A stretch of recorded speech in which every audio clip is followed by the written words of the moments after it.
liefde. Vandag gaan ons voort in ons studie in 1 Korintiërs en 2 Korintiërs.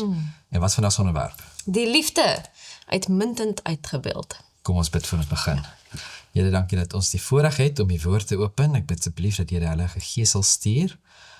Ons gedagtes sal kalmeer en rustig sal maak en gefokus sal hou op U en die onderwerp wat ons nou gaan bestudeer. Ek bid asseblief dat U vir ons dit duidelik sal maak, Here, en dat ons dit sal uitleef. Dis my gebed in naam alleen. Amen. Amen. So ons sleutelteks, Ek wil hom lees. 1 Korintiërs 13 vers 13, en my vrou wil dit baie graag lees. En nou bly geloof, hoop, liefde. Hierdie 3. Maar die grootste hiervan is die liefde. Ja, so laasweek tussen die bespreking van al die gawes het ons gesien dat liefde bo alles uitstaan. En ware liefde of opregte, egte liefde word net deur God volkome uitgebeeld.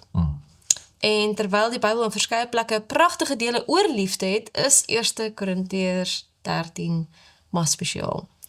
En ja, terwyl liefde die kern is die oordraande tema, en die oordraande tema, is dit ook die fundament, en die motief, en die eindpunt van die hele Bybelse verhaal, van redding, van verlossing. En vandag kyk ons dan 'n bietjie hierna. So, nie om vir mense so 'n bietjie nuuskierig te maak nie, maar as hulle so 'n bietjie langer kyk vandag, op die einde rond, dan gaan ek 'n baie spesifieke voorbeeld gee, hoe absoluut asemrowend liefde is, en hoe dit die perfekte bewys is, dat daar wel 'n God is. Hoe dit die perfekte bewys is, dat ons die Bybel kan vertrou. En dat dit wat ons glo die waarheid is. Maar voor ons daar kom, wil ek iets vinnig noem, dat mense word moeg vir my, ek weet jy word ook moeg vir my, want elke keer dink ek, hier is die belangrikste onderwerp. Maar dit is amper asof die afgelope paar kwartale wat ons, dit is sulke belangrike onderwerpe wat ons na gekyk het.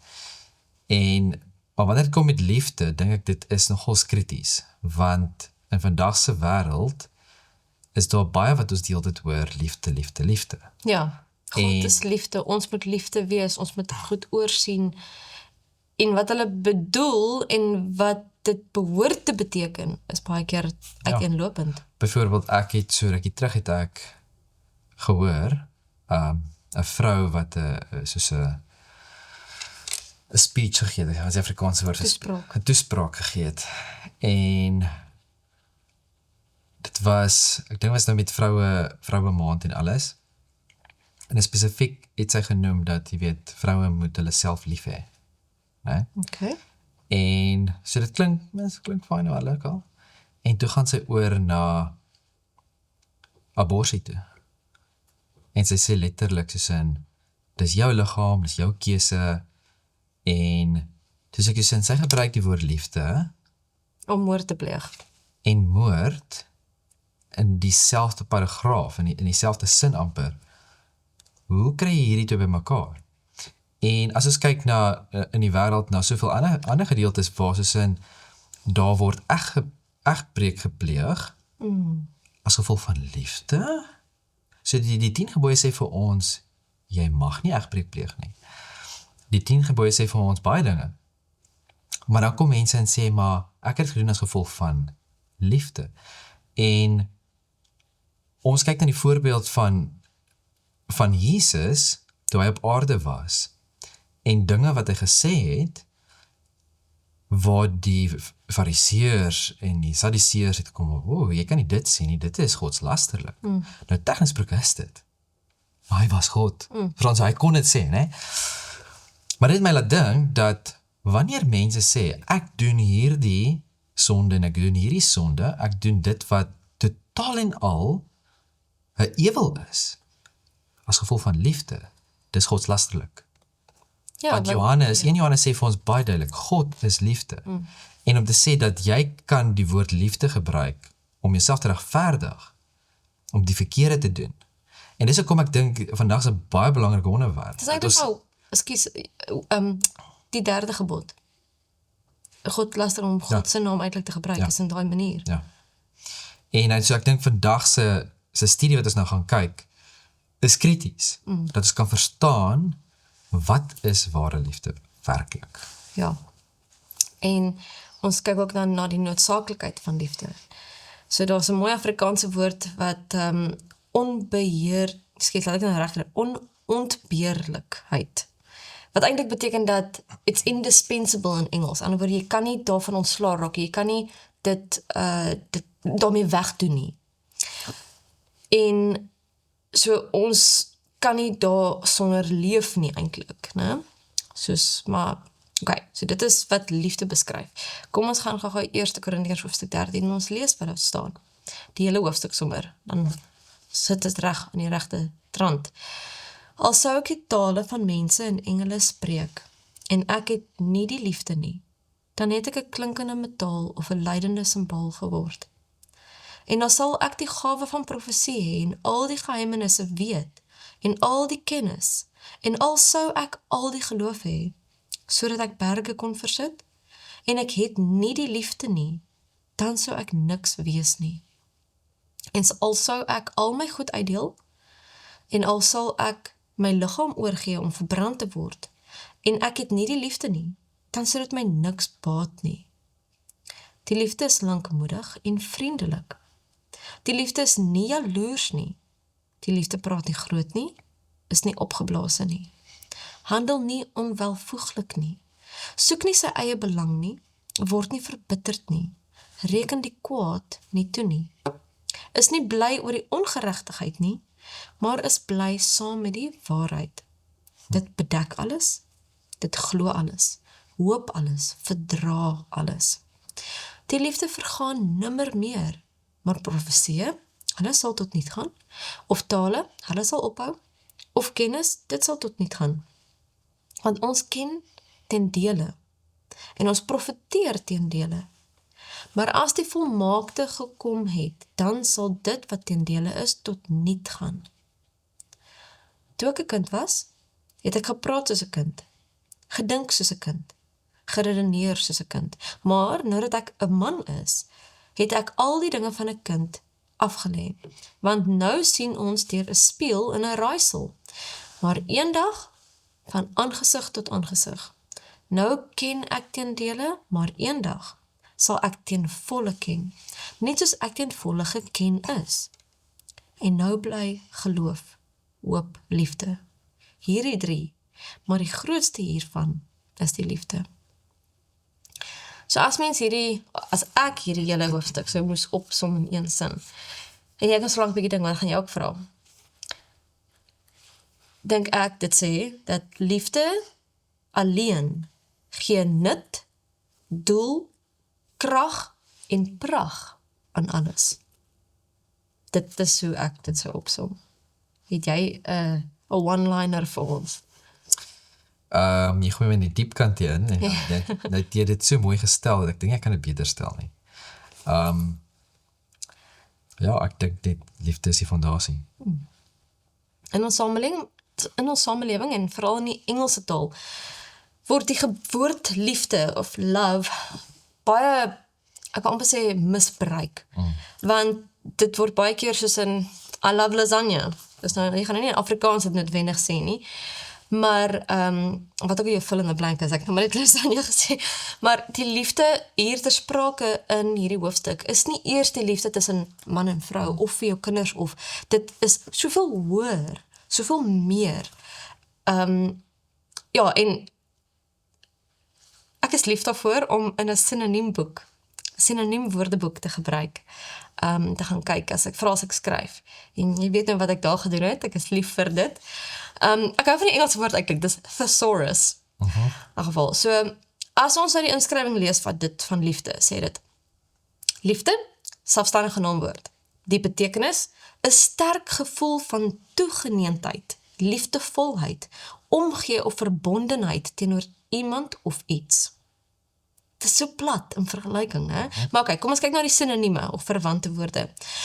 Toegeneentheid, liefdevolheid, omgee, geneentheid, hartelikheid, teerheid, deernis, aanhanklikheid, verbondenheid, liefhebberry. In 'n Bybelse konteks dalk meer naaste liefde, broederliefde, onselfsugtigheid, goedhartigheid, barmhartigheid, genade, getrouheid, selfopoffering. So hierdie is eintlik slegs beskrywings van fasette of aspekte van liefde. En nie een van hulle sal regtig die woord kan vervang nie. Matteus 24 vers 12 sê vir ons, en omdat die ongeregtigheid vermeerder word, sal die liefde van die meeste verkoel. So, wat gebeur wanneer ons as Christene, wat hierdie liefde van Christus ken, wat gebeur as ons dit nie uitleef nie?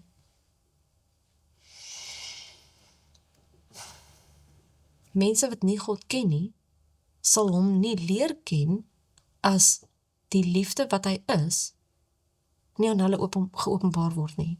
En Jesus het gekom om dit volkome te doen. Laat my dink aan Israel. En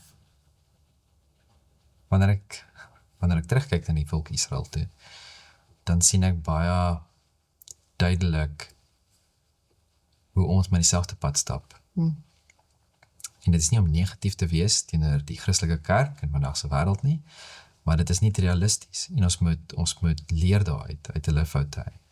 En die volk Israel se punt was nie dat hulle is hierdie uitgekose volk wat God nou daar gestel het om te sê, hallo, kyk vir my. En dat hulle net spesiaal moet voel nie. Dit was nie die punt van hulle gewees nie. As ons kyk in Handelinge en ons sien hoe die beweging wat Jesus begin het op aarde, nadat hy opgevaar het met die apostels en disippels, was dit baie duidelik dat die doel van die kerk was om die lig te wees vir die wêreld. Dit was die oorspronklike doel vir die volk van Israel. Hulle moes gewees het die lig vir al die nasies om hulle. Nie om te wys ek is spesiaal nie, maar om vir hulle te wys wat is die waarheid, sodat hulle ook kan bekeer, dat hulle ook God kan leer ken. Ja. Maar hulle het die punt gemis. Hulle het gedink, Selfgesentreerd op die ouend geword in plaas van. En so wanneer jy hierdie vraag vra, dan is dit vir my hartseer, want wanneer ons die liefde van Christus ken, wat het Jesus gekom toe op aarde was? Het hy maar net in 'n hoekie gaan sit? Nee, of net op sy eie mense, sy eie familie gefokus, of het hy uitgegaan en met elke liewe persoon onder hierdie son wat hy kon, in aanraking gekom en hulle gehelp en hulle geleer en hulle gewys wie God werklik is. So, wanneer ons God ken, wanneer ons sy liefde ken, en dit nie uitleef soos wat Christus het uitgeleef het op aarde gekom het nie, beteken is hierdie missie, hierdie sending wat Christus vir ons gegee het, om te doen, om te wees, gaan ten gronde. En die wêreld kan nie hom sien vir wie hy werklik is nie. En ek dink dat die erns daarvan is eintlik so, dat ons het 'n liggie wat ons moet skyn, maar as ons die liggie van iemand se voete weerhou, wat oor 'n moeilike pad gaan, en hulle struikel, is dit ons verantwoordelikheid. Want ons het die liggie gehad om hulle te help, maar ons het dit van hulle weerhou. Ander woorde, is dit in Esegiel, wat sê the watchman on the wall. Ons het 'n plig om vir mense te waarsku van die Satan, van die groot stryd, en dat daar 'n keuse is wat moet gebeur. En 'n plig om vir hulle God te wys, want dit is wat hulle sal trek na die waarheid toe. Ja. As wie God is. Nou, ons het sien dat ons liefde nodig. Nee? Nou, die vraag is, hoe tree die liefde op? Nou, vir Paulus, wys hy baie duidelik dat liefde is meer as net dade en gevoelens. Nee? En in die volgende gedeelte wat ons nou gaan lees, gebruik hy baie spesifieke woorde om liefde prakties en sigbaar te maak. Dit sê in 1 Korintiërs 13 vers 4 en 7, die liefde is lankmoedig en vriendelik, dit bedek alles, glo alles, hoop alles, verdra alles. Nou met daai in gedagte, kom ons lees gou van Galasiërs 5 vers 22 en 23, en ek dink jy weet wat daar staan. Maar die vrug van die Gees is liefde. Okay? Blydskap. Nommer 1, hè? Ja, is nommer 1. Blydskap, vrede, lankmoedigheid, vriendelikheid, goedheid, getrouheid, sagmoedigheid, selfbeheersing, teen sulke dinge is die wet nie. Nou die punte wat hier so baie duidelik uitstaan is nommer 1, dit is lankmoedig. Om selfs te midde van uitdagende omstandighede geduldig te wees. Dit beklemtoon die vermoë om mekaar in liefde te verdra, soos wat ons sien in Efesiërs 4 vers 2. Nou, dis 'n moeilike een, hè, lankmoedigheid. Want dis maklik om geduldig te wees wanneer dit vir jou dit kan selfs moeilike omstandighede wees, maar dit is omstandighede waarin jy miskien gewoond kan wees. Dit kan uitdagend wees, maar jy is gewoond daaraan en jy is geduldig. Maar wanneer dit uitsonderlike omstandighede is, waarin jy nie gewoond is nie. Of wat jy onverwags, of ja. En net soos jou geduld daarmee een. En dit is 'n baie belangrike punt, en dis hoekom dit nommer 1 is vir my. En die tweede punt, die liefde is vriendelik en dit gee om. Nou, daar's 'n spesifieke Griekse woord, Christomai, as ek dit nou reg uitspreek, en dit kom voor in die Griekse Bybel, en dit wys daarop die goedertierenheid van God, en word geassosieer met sy genade, wat ons sien in Psalm 145 vers 9. Wanneer die liefde omgee, weerspieël dit die barmhartigheid en genade wat God teenoor ons het.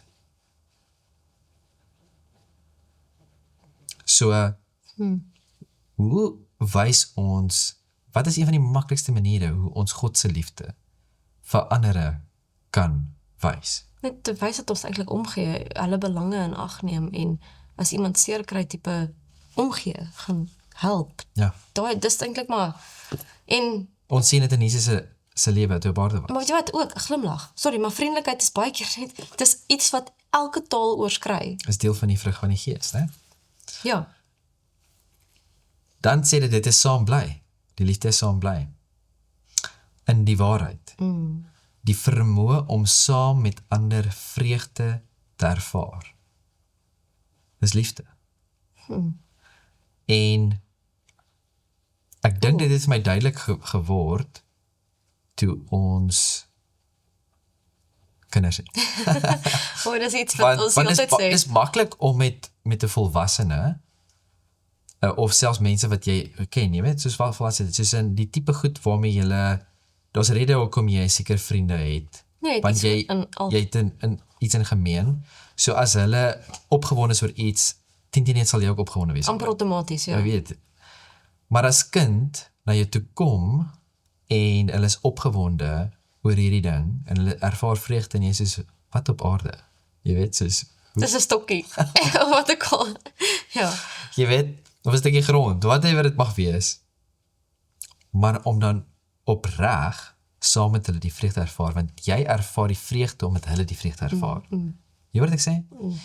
En dit dieselfde so met vreemdelinge, met mense daar buite wat jy miskien nie dinge in gemeen het nie, wat jy nie ken nie.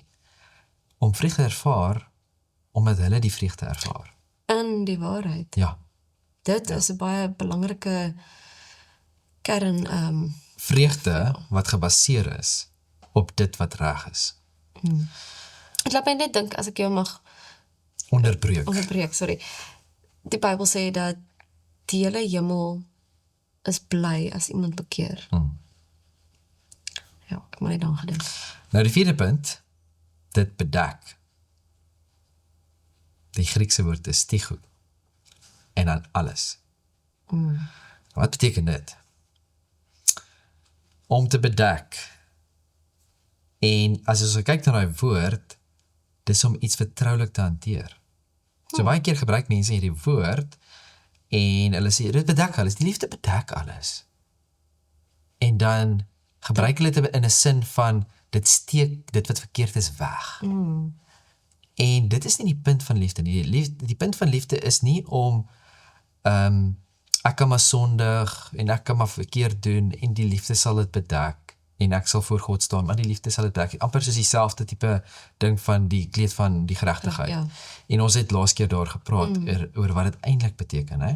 Dis nie om dit weg te steek nie. Dis soos 'n verband wat die wond toemaak sodat dit kan genees. ja. Nee, en wat dit hierso baie duidelik vir ons sê, dat hierdie bedekking is om vertroulik dit te hanteer op 'n Dis manier so mooi gestel. sodat die wond kan genees. Verstaan jy? Nie om dit oop en bloot dat alles en almal, jy hoor wat ek sê, en dat die wond kan infeksie inkry nie. Dit is, jy hoor wat ek sê. So dit is wat liefde werklik vir ons gee. Dan die volgende punt. Punt 5. Dit glo alles. En die Griekse woord hierso is pisteu. Om mekaar die voordeel van die twyfel te gee. En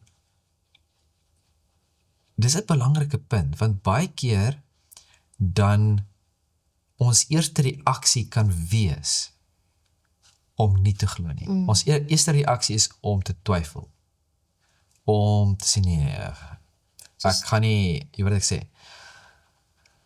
Of wat is die persoon se bedoeling? Hy het miskien verskillende, jy weet wat ek sê. Ja. En dit wil nie sê dat jy moenie op jou hoede wees vir mense wat wel kan skade veroorsaak in verhoudings en in jou familie of in die kerk of wat ook al dit mag wees nie. Maar kom ons moenie die heel eerste ding wat in ons gedagtes opkom, dat dit negatief moet wees nie. En ek het dit al ervaar. Ek het al ervaar waar ek in groepe was waar mense hulle hart of amper oopmaak en dat ander persone dink, hoorie, maar hulle het 'n verskillende agenda hierso. Jy weet ek sê, en dan word hulle seer gemaak, want hierdie persoon neem hulle nie ernstig op nie, want hulle dink, en so dit is, ek dink hierdie is 'n belangrike punt, dat ons in waarheid, maar die persoon kans kan gee, om homself te kan bewys, en die punt miskien oor te dra, sodat daar wel genesing in verhoudings kan gebeur. Dan die 6ste punt, dit hoop alles, elpizo. Die oortuiging of verwagting dat iets goeds sal gebeur. Hoop. Ware hoop. Nee, nie valse hoop nie, maar ware hoop. En waarop hoop ons? Die wederkoms is mos die groot hoop, ja. En so, wanneer ons hoop verloor, wat beteken dit? Beteken dit die liefde het begin dof word? Dat die vlam brand nie meer so sterk soos wat het gebrand het nie? Dat miskien is ons nie meer in konneksie met die een wat liefde is nie? Dat ons miskien daardeur ons hoop begin verloor oor beloftes wat wel gemaak is. Dan die 7de punt, dit verdra alles. En daai woord beteken deursettingsvermoë te midde van swaar kry. Dit verdra alles. Nou, dis vir my nogals Paulus is gee baie sterk woorde hierso, want hy sê baie alles. En wat beteken die woord alles? Alomvattend. Alles. En so om te sê, dit verdra alles, né? Sure. Dit beteken, dit gaan nie maklik wees nie, maar weet jy wat? Dis moontlik. Nou Galasiërs 5:22-23 wat ons gelees het van die vrug van die Gees, liefde, blydskap, vrede, lankmoedigheid, vriendelikheid, goedheid, getrouheid, sagmoedigheid, selfbeheersing. Die ooreenstemming wat hierdie vir ons gee, met wat ons nou net deurgegaan het, né? In 1 Korintiërs 13. En dit is nie 'n toeval nie, want dit is dieselfde Gees. God, die drie-enige God wat ons aanbid, is liefde. Waar die Heilige Gees deel is van, die vrug van die Gees. Waar die nommer 1 is liefde. So wanneer ons die vrug van die Gees lees, in Galasiërs, hoe ek het verstaan, is liefde is nie net hierdie, een van hierdie deugde, wat deel is van die vrug van die Gees nie. Maar dit is die fondasie, dit is die wortel, wat uit elke een van hulle uitgroei. Dit is nie een van die, ek wil nie sê vrugte nie, want dit is nie vrugte nie, dit is vrug, né? Maar dit is nie een van die 9 nie. Dit is die fondasie van dit. En al die ander kom uit liefde uit. Ja. Okay, ons het nou gesien wat liefde is. Wat is liefde nie? Hoe liefde nie optree nie. Gaan jy nou vir my preek? Het is 8 frases of woorde wat Paulus gebruik om te beskryf wat die liefde nie is nie. En jy het 7 gehad, wat weer eens 'n pragtige voltallige nommer is. Okay, maar het is interessant om op te let, baie simboliek, dat hierdie 8 frases of woorde beskryf die kerk vir wie Paulus geskryf het. Ek het nou besluit om nie die Griekse woorde uit te spreek nie, so maar ek het op die Afrikaanse vertalings van die Grieks uitgegaan en ek moet sê, het voel vir my asof ek 'n stewige Afrikaanse taalles gehad het hierso in my studie en so ek hoop dit is te eenvoudig vir julle nie, maar vir my was dit soos wow. So, wat is liefde nie? Jaloers. So, jaloers dui aan dat jy bang is dat iets wat jy het aan iemand anders verlore sal gaan. Dat iemand anders het sal vat. Okay? So jy kan jaloers wees op 'n vriendin wat meer met iemand anders tyd spandeer as wat met jou byvoorbeeld. Maar dit kan ook 'n aspek van afgunstigheid bevat. Wat meer is soos in jy wil hê wat iemand anders het. Okay? So ons moet beywer of streef om die beste gawes te hê, sê Paulus. Maar ons moet nie afgunstig wees van die persoon wat daardie gawe het nie. So jaloesie in hierdie sin was in 'n negatiewe manier gebruik. Dat dit wat jy het weggevat sal word en jy wil hê wat iemand anders het. Okay. Grootpraterig. Voor ons daar kom, Ja. is daar 'n plek vir jaloers. Ja, daar's 'n positiewe manier. God is jaloers vir ons. En dis hoekom ek dit noem. Want hy wil nie hê dat ons weggevat van hom sal word. So daar's 'n plek daarvoor. Ja. En dis is ek is jaloers op jou. Want ons het 'n verbond, net soos God 'n verbond het met sy mense. Jy hoor wat ek sê? Dis hoekom God kan sê dat ek is jaloers, want dit is sy mense. Net soos ons aan mekaar behoort. So daar's 'n plek vir jaloesie, as ek dit so kan stel. Dit klink miskien erg, Maar dit is want ook die betekenis van die woord so belangrik is. Ja, en ons verstaan die woord altyd in 'n negatiewe konteks. En dit is ook daar, soos wat ons nou baie duidelik gesien het. En ons gaan ook bietjie later sien hoe daar verskillende aspekte van liefde is, maar in die regte vorm en op die regte plek. Okay, so wat liefde nou verder nie is grootpraterig. So dit is om jouself groter te laat en jy praat groot oor jouself op 'n spoggerige manier en oordrywende manier, spesifiek dat ander mense dit kan sien. So daar's 'n egotistiese jy wil hê ander mense moet sien hoe wonderlik jy is. Dit is 'n selfgesentreerdheid wat jy aandag tot jouself trek. Okay, dis grootpraterig. En opgeblaasheid is 'n bietjie anders. Dis nou nommer 3. So as jou ego of selfbelang groot word en jy sien op ander neer, dit is nou weer, Jy dink jy's beter as ander. ja. So Opgeblaas het, my dink aan 'n opgeblaase padda. okay. Ek weet nie, dit is nie heel daai paddas gesien wat soos in en dan lyk dit reg 'n bars.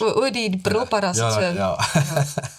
En ek het aan 'n opblaasvisie gedink. En ek dink ook soos het jy al gesien as jy 'n volstruismannetjie, as hy soos op hitte is, dan blaas hy mos sy nek so op. O, is Sy dit? nek gaan letterlik soos Sjoe. en dan gaan hy dan maak hy die snaakse geluid.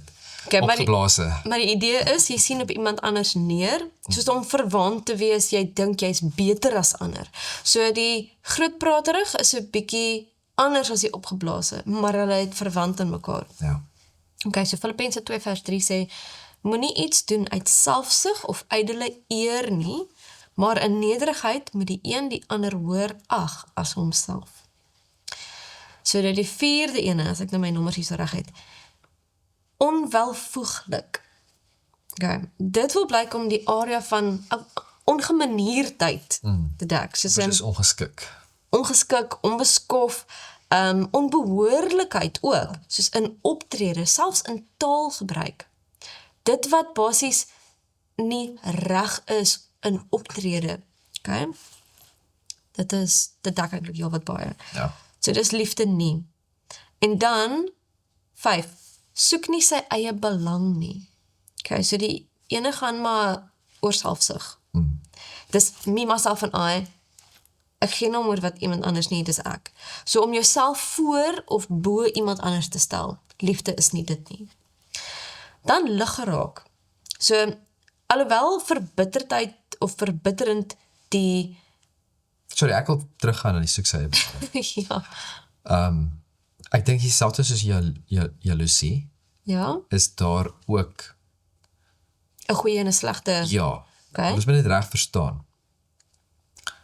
Want daar is baie keer, daar's baie voorbeelde, soos ek het een keer dat ek iemand gehoor, waar hulle gepraat het spesifiek oor, wat is die vrou se naam, Teresa, Moeder Teresa. Teresa, hè? En wat sy alles gedoen het, het is amazing wat sy alles gedoen het. Maar sy het haar lewe so opgeoffer, nie omgesien haar eie gesondheid eintlik nie. En soos al baie sulke voorbeelde in geskiedenis, wat ons kan gaan kyk, oor mense wat omgegee het door ander mense, hulle het nie gekyk na hulle self nie. Selfs nog God se werk, né? Ja. En hulle is baie vroeg dood. Wat nie hulle moes gewees het nie. So wanneer ons kyk na, soek nie sy belang nie, dan is dit ook, hoe ek dit raak sien, is dit ten koste van ander mense. Ja. Jy hoor wat ek sê, want dit gaan nie oor dat jy moenie kyk na jouself nie. Ja, Dit gaan nie ons is oor die dat jy tempel moenie van kyk, God. ja, jou liggaam is die tempel van God. So jy moet omsien na jouself, maar nie ten koste van jou naaste, nie ten koste Dis van ander baie mooi, mense nie. dankie. En so ja, want dan kom dit neer op selfsug. Dan kom dit neer op, hey, ek is beter as jy dit. En dit is baie interessant as ek kyk na die volgorde van ja. die lys, want dit alles is half gekonnekteer met mekaar. Want dit lei tot die volgende, dit lei tot die volgende, dit lei tot die Dis volgende. soos, ja, So ek wil net daai dankie, gemaak dit was- dat ons moet kyk na onsself. Daar is belange van onsself, maar nie ten koste van om op ander mense te trap en ander mense af. En byvoorbeeld, soos in jy kyk so na jouself, jou fokus is so op dit wat jou belange is, dat jy sien nie eers raak die belange van die mense om jou nie. ja.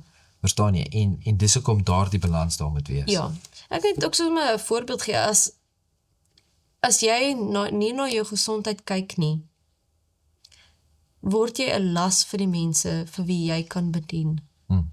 En selfs jy kan 'n las wees vir jou vriende, vir jou familie. Ja, Ja. en dis wat ek bedoel eintlik in jou spesifiek, ja. So, ons eie belang, okay. Dan lig geraak is die volgende ene. En alhoewel dit ook as verbitterd vertaal kan word, as ons na die oorspronklike betekenis van die Griekse woord kyk, is dit meer in lyn met fyngevoeligheid.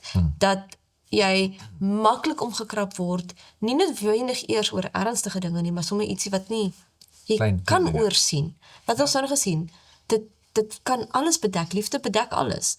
Of dit glo alles, dit hoop alles. So jy kan die beste motief van iemand glo, eerder as wat om nou ewe skielik net, Nou maar nie dadelik dink, die persoon het by my geloof het Hy nie wil my nou gegroet. skeermaak. Hy het my nie gegroet nie. ja, daar's so Nee. voorbeelde wat Want ek het dit al gehad, waar iemand Toch.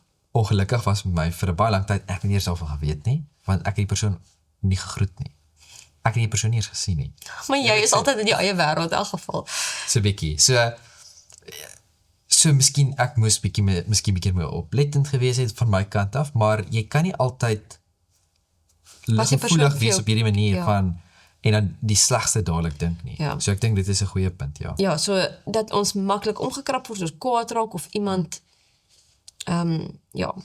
So die volgende ene is om rekening van kwaad te hou. So hierso is letterlik 'n rekeningkundige term gebruik hierso. So as iemand jou seer gemaak het om dit te gaan opskryf, en dit teen hulle hou. Soos byvoorbeeld as jy iets betaal het of daar's iemand wat jou geld skuld, dis 'n jy weet 'n kredietnotaatjie wat daar so staan en jy soos hy. Onthou. Jy weet, onthou jy betaal nog of jy skuld my of jy het my seer gemaak of wat ook al. So dis eintlik dan 'n onvergewensgesindheid.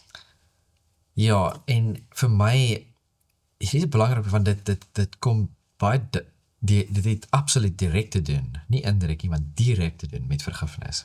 Ja. En ek het in die week het ek na 'n ding geluister waar iemand gepraat spesifiek oor vergifnis. En die persoon het gesê, ek gaan dit kort hou. Die persoon het gesê dat baie keer wil mense nie werklik iemand anders te vergewe nie. Want hulle hou vas daaraan, want daardeur regverdig hulle eie aksies. En dit is so 'n belangrike punt. Want dis van jy hou hierdie lys van dinge wat teen jou gedoen is, wat jy half hierdie wrok, hierdie negatiewe gevoelens in jou koester, en jy kan dit gebruik om jouself te regverdig, om te sê, dit is ook, ek kan maar hier so optree, ek kan maar so wees, want daai persoon het dit teen my gedoen. Amper soos victim Ja, maar mentality tipe. dit vat dit na 'n ander vlak toe amper. En as Christene en as mense wat God moet ken, en hoe hy opgetree het teenoor ons, wat se sonde is alles teen hom, want alle sondig ons teen God. Ja. Ja, ons sondig teen mekaar, maar dis nie net teenoor mekaar nie, dit is sonde teenoor God. So, en hy vergewe ons.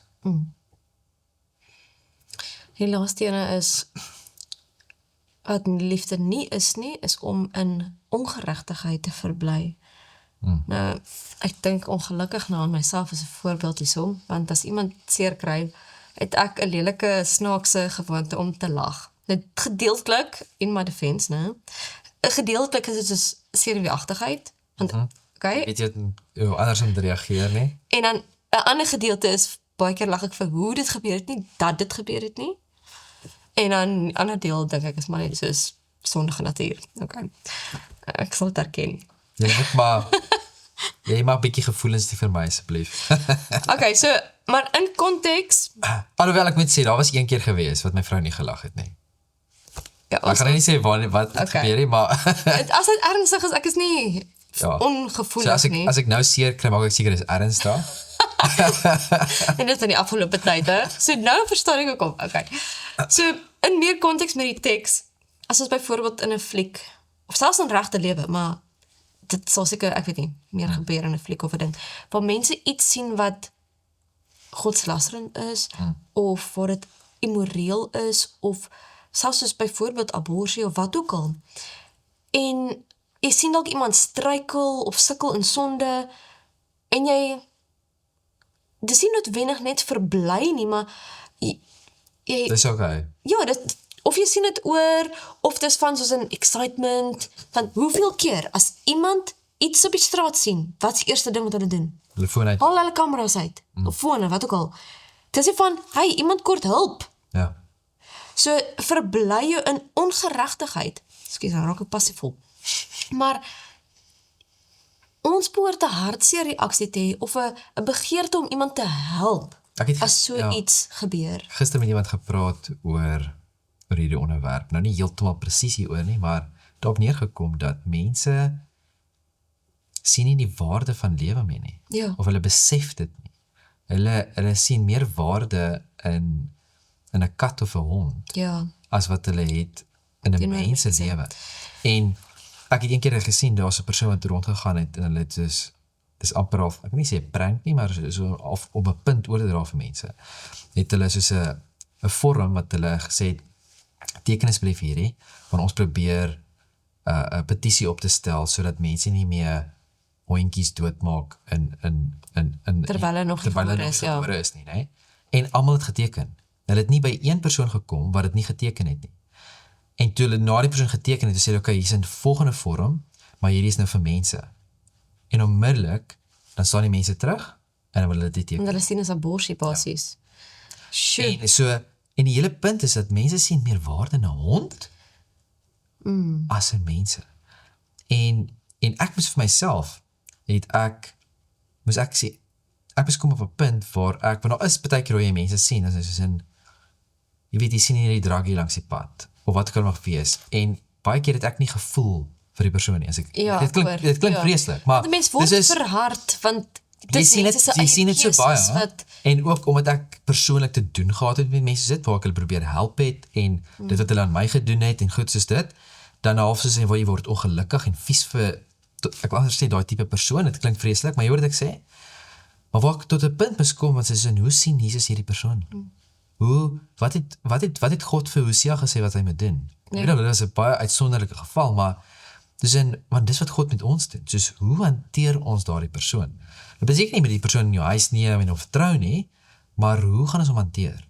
En hoe gaan ons daai persoon sien? En ek dink dis belangrik. so ja, ek dink in elkeen van hierdie sien ons stukkies van ons eie sondige natuur. En mag ons deur die Heilige Gees ingevul word dat dit nie ons lewens beskryf nie, dat ja, ons verder en verder van hierdie af sal wegbeweeg soos God aan ons skaaf. Nou, wat is liefde? Ons weet wat is liefde. Liefde is 'n uitbeelding van Jesus. Ons kan dit omdraai en sê, Jesus is 'n uitbeelding van liefde. Want God is liefde. Nou, niemand het al ooit al hierdie eienskappe van liefde wat ons nou deurgegaan het, perfek en volmaak uitgeleef en weerspieël nie. Behalwe Jesus. Nou, as ons 'n paar teksverse gaan lees, kom ons begin met Johannes 13 vers 1. En voor die fees van die Pasga het Jesus, omdat hy wis dat sy uur gekom het, dat hy uit hierdie wêreld sou oorgaan na die Vader, en omdat sy eie mense in die wêreld liefgehad het, hulle liefgehad tot die einde toe.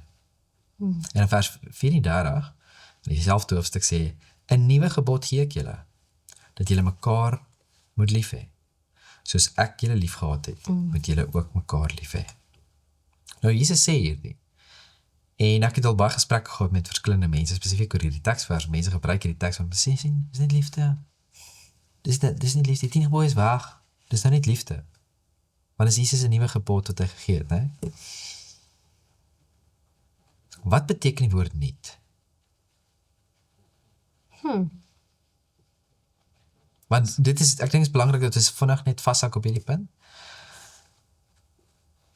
As ek vir jou iets gee, wat jy nog nooit gehad het nie, Dan is dit niet vir my. dis nie vir jou. Jesus kom in 'n tyd, een van die donkerste tye wat ooit bestaan het. Ek dink dit besef altyd nie. En hy kom in die kerk van daardie tyd het nie meer die gebooie gehad nie. Want hulle het hulle eie gebooie gemaak. Hulle het gebooie van mense gevolg. En Jesus se eie woorde is dat geen jota of titel van hierdie sal weggaan nie, né? Maar en hulle het so gestaan op Moses hier, Moses daar. Maar selfs nie Moses, Maar hulle het nie Moses geglo nie, want hulle het hulle eie gebooie gemaak. Hulle het hulle eie dinge gevolg. Jy mag nie hierdie mat optel nie, jy mag nie die doen nie, jy mag nie daai doen nie. Op 'n Sabbat nou spesifiek. Maar hulle het hulle eie dinge opgemaak en Jesus sê, wag, ek gee vir iets niet. Want hulle het dit nie gehad nie. Hulle het nie meer die 10 gebooie, hulle het nie meer die gebod, die fondasie van God se karakter, sy geregtigheid, sy troon, wat ons so reg deur die Bybel sien. Hulle het dit verloor, hulle het dit nie meer gehad nie. En Jesus sê, hierso gee ek dit julle terug. Want is liefde tot God en liefde tot jou naaste. dis opsommend. Johannes 15 vers 9 en 12 sê vir ons, soos die Vader my lief gehad het, het ek julle ook lief gehad. Bly in hierdie liefde van my. Dit is my gebod, hier kom het, né? Dat julle mekaar moet lief hê, net soos ek julle lief gehad het. En dan, in Johannes 3 vers 16, ons almal ken dit baie goed, hieraan het ons die liefde leer ken, dat hy sy lewe vir ons afgelê het, en ons behoort ons lewe vir hierdie broeders af te lê. Dit is so 'n mooi gedeelte. En dan ook in 1 Johannes, hoofstuk 4, geliefdes, laat ons mekaar lief hê, want die liefde is uit God, en elkeen wat lief het, is uit God gebore, en ken God. Hy wat nie lief het nie, het God nie geken nie, want God is liefde. Sterk. En dan 'n bietjie verder aan, in dieselfde hoofstuk, ons het hom lief, omdat hy ons eerste lief gehad het. As iemand sê, ek het God lief, en sy broeder haat, is hy 'n leenaar. Sjoe, Nou as ons kyk na Jesus se lewe, sien ons die geduld wat Jesus gehad het. Hy het verdraagsaamheid gehad. Hy het medelee gehad met almal wat hy in kontak gekom het. Beteken nie dat hy nie reguit was nie. Want as jy kyk na die vrou wat hulle voor hom gebring het, sê hulle, sy moet gestenig word. Moses het gesê, sy moet gestenig word. Het Jesus medelee met haar gehad? Het Jesus geduld gehad? Het sy gesondig? Ja. Maar Jesus het geduld met haar. Jesus het liefde teenoor haar. Maar die liefde vat nie weg dat hy vir haar sê, gaan en sondig nie meer nie. Daardie woorde is deel van liefde. En ons probeer dit in vandag se lewe te Daai skei. deel, ja. Ons sien Jesus het hy was vriendelik geweest, hy het omgegee. En daar's soveel dinge wat ons nou hier kan deurgaan oor wat Jesus alles gedoen het. Maar ons sien dit in sy lewe. Jesus het hom verheug in die waarheid, né? Dit is met vreugde dat Jesus stap vir stap die wil van sy Vader op aarde gedoen het. Johannes 15 vers 9 tot 11. Jesus bedek en verdra alles. Niemand het so baie deurgemaak soos wat Jesus deurgemaak het nie. Ons sien in Filippense 2 vers 8, en hy het dit gedoen ter wille van die vreugde wat dit vir hom in die vooruitsig gestel is. Hebreërs 12 vers 2. Jesus glo alles.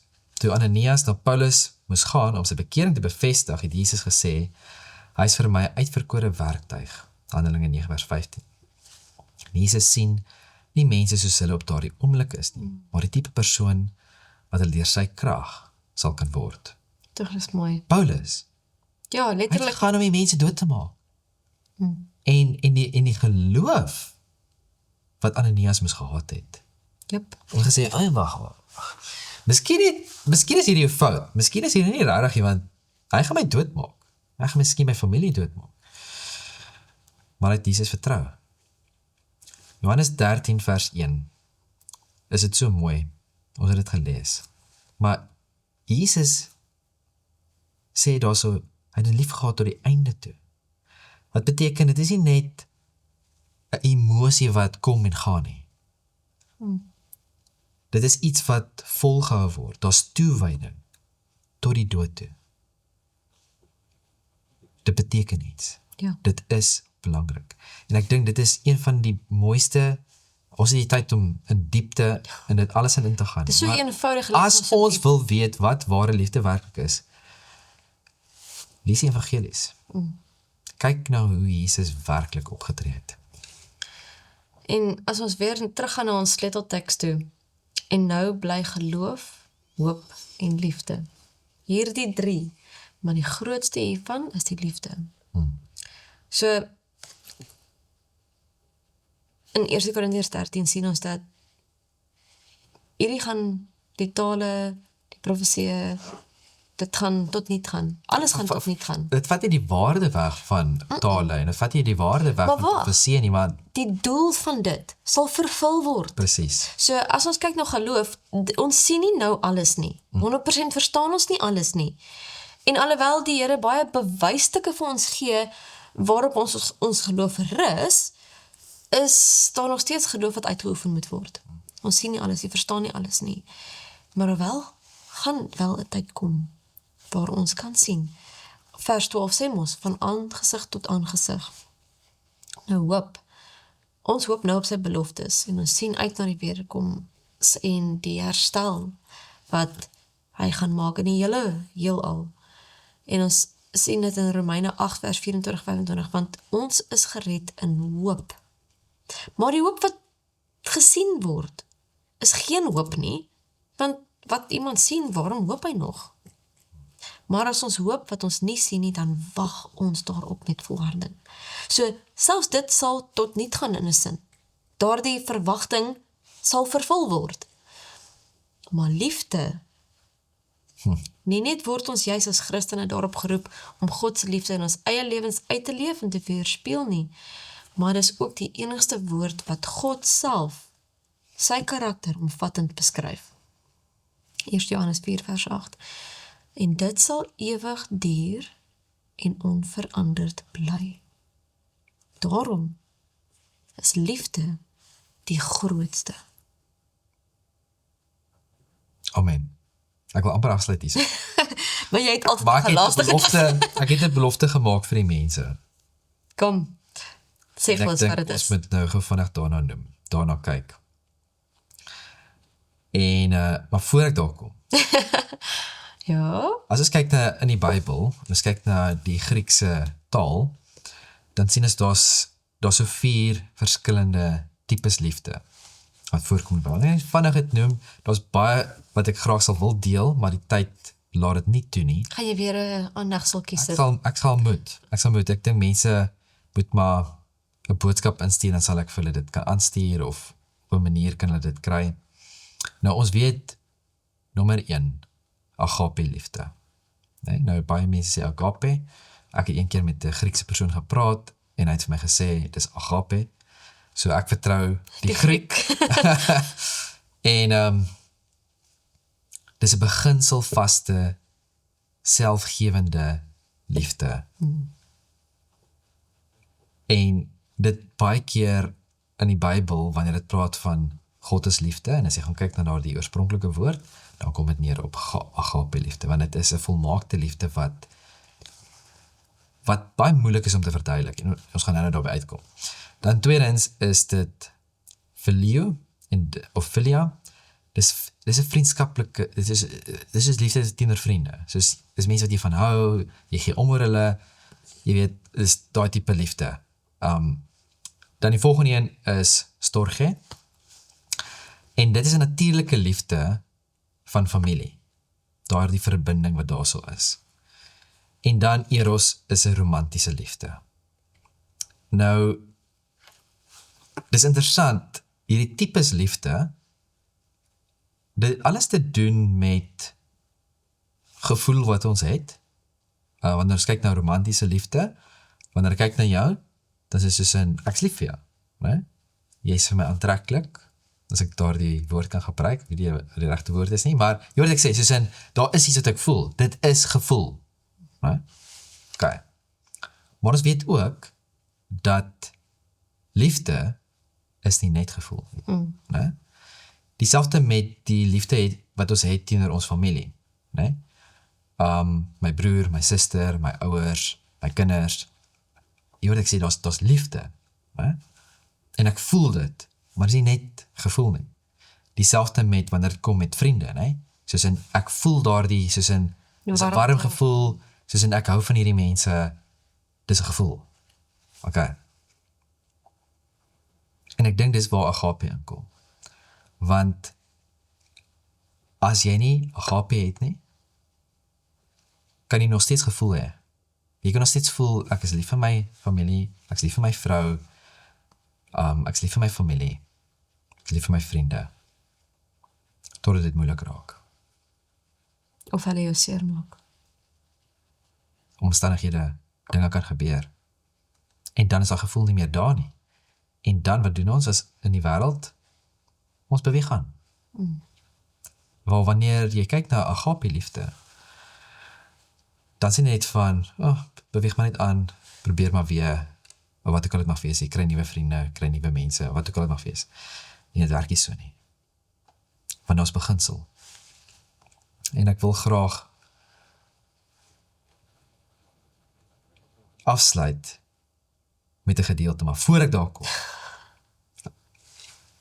wil ek die volgende met julle deel. Ek het in hierdie week iemand my video aangestuur. En dis van 'n ou oomie, 'n Skotse oomie, en ek het jou al vertel van hom. En die persoon, so hy het baie keer die debatte wat hy het met ateïste, of hy gaan baie keer soos op 'n podcast of wat ook al, met mense wat ateïste is, en dan vra hulle vir hom kom vra, baie keer soos, hoe weet jy God bestaan, al die tipe van dinge. Hy het 'n baie interessante punt gemaak, en ek het al soort van daarin gedink, nog nooit so diep daarin gedink nie. En hy sê die een dag, vertel hy nou 'n storie, so die persoon vra vir hom hierdie vraag, soos hoe weet jy, weet, soos hoe weet jy God bestaan, en hoe weet jy, en wat, soos want dit is alles, jy glo dit maar net, hè. En hy sê, hy vertel die storie, en dis hoekom ek hiermee wil afsluit, want dit het my so geraak, spesifiek met hierdie les.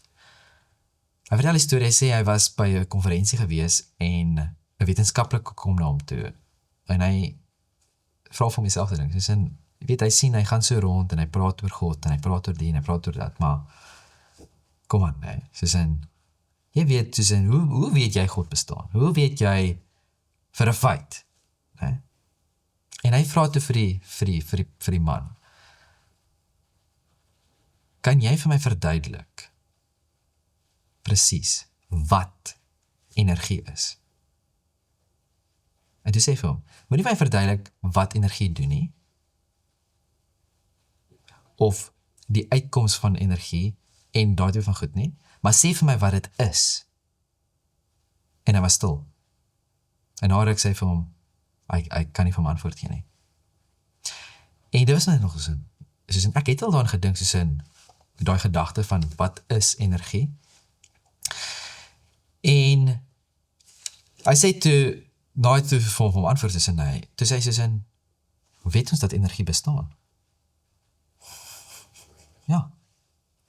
Kan ons dit verduidelik? Kan ons verduidelik hoe dit werk en wat energie is? Nee. Ons kan die uitkoms daarvan sien, ons kan sien die werking daarvan, soos wat ons in die natuur kyk, kan ons die werking van God sien. Maar kan ons sê wat God is? Dis moeilik. Die Bybel sê God is liefde. Kan ons sê wat is liefde, sonder dat God daar is? En hierdie het my so nogals getref, want die mense in vandag se lewe, en baie keer as jy kyk na die Christelike wêreld ook, word daar baie keer mooi boodskappe oorgedra, maar God word uit die prentjie uitgehaal.